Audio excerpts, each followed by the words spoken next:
आमी दर एकली देवान आपल्या देवान आमकांय ते वावरांत बागेली केल्ली आसात.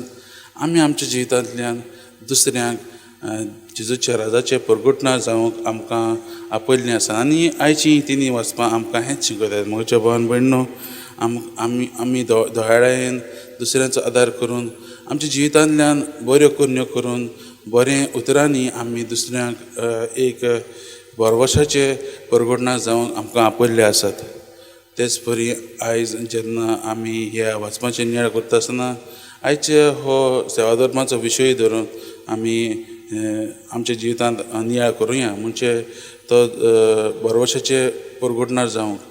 आनी जेन्ना आमी आयज पिडेवंतां पासत आनी पिडेवंतांक आदार दितले ते मनशां पासत मागतना आमी आमचेय पासत मागुया की आमी ते आमच्या भावा भयणी जे पिडेंत आसात तांकां आदाराची मनशां जावंक, तांकां आमच्या भेटेंतल्यान आमच्या आदारांतल्यान आमी खंय जेजूचे फाटलादार जावंक